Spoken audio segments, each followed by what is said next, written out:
Commençons avec un peu de vocabulaire à retenir. Le résultat d'une multiplication s'appelle un produit. Par exemple, 11 fois 3 est un produit. Mais 5 plus 13 n'est pas un produit. 9 moins 3 n'est pas un produit non plus. Les nombres que l'on multiplie entre eux s'appellent les facteurs du produit. Dans le produit 7 fois 8, 7 et 8 sont les facteurs du produit.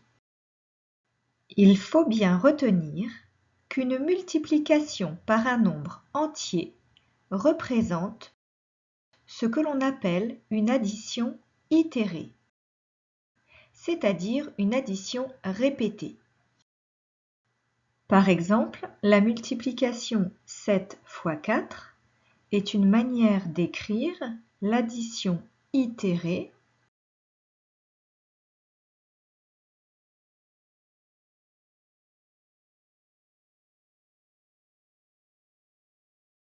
on a additionné le nombre 4 7 fois de suite. Maintenant, un peu de technique. Quand tu poses une multiplication, tu dois bien faire attention aux différentes étapes.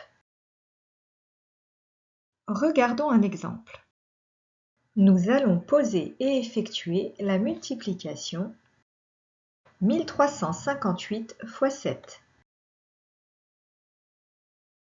7 fois 8, cela donne 56. On met le 6 dans la colonne des unités et le 5 en retenue dans la colonne des dizaines. 7 fois 5, cela donne 35, plus la retenue, 5, cela donne 40. On met le 0 dans la colonne des dizaines et le 4 en retenue dans la colonne des centaines. 7 fois 3, cela donne 21, plus la retenue 4, cela donne 25. On met le 5 dans la colonne des centaines et le 2 en retenue dans la colonne des milliers. 7 fois 1 égale 7, plus la retenue 2, on obtient 9. On a trouvé comme résultat 9506.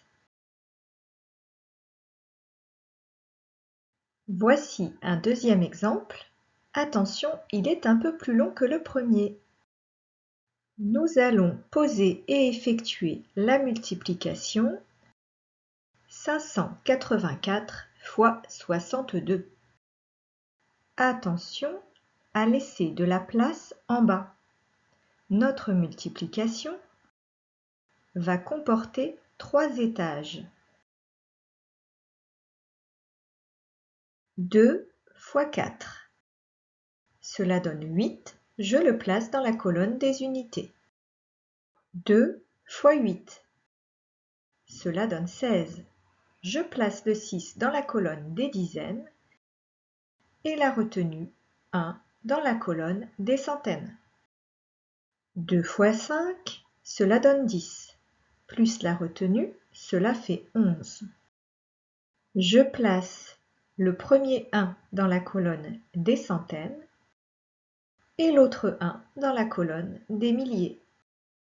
J'ai terminé le premier étage de ma multiplication. Ici, attention à ne pas oublier le 0 dans la colonne des unités, car à cet étage de la multiplication, nous nous occupons des dizaines. 6 fois 4, cela donne 24. Je place le 4 et la retenue. 6 fois 8, cela donne 48. Plus 2, 50. Je place le 0 et la retenue. 6 fois 5, 30. Plus la retenue, cela donne 35. Je place 35. J'ai ainsi terminé le deuxième étage de ma multiplication. Le premier étage de la multiplication correspond à 2 fois 584. Et le deuxième étage correspond à la multiplication de 6 fois 584. Il ne reste plus maintenant qu'à additionner les deux étages. Allons-y. 8 plus 0, cela donne 8. 6 plus 4, cela donne 10. J'écris le 0 et je mets la retenue dans la colonne des centaines. 1 plus 0 plus la retenue, cela donne 2. 1 plus 5, cela donne 6. Et il nous reste à placer le 3. Et voici notre résultat au troisième étage de la multiplication. 36 208. Cette vidéo est terminée. Pour t'entraîner à nouveau, tu peux télécharger des fiches d'exercice sur le site dispositif.fr.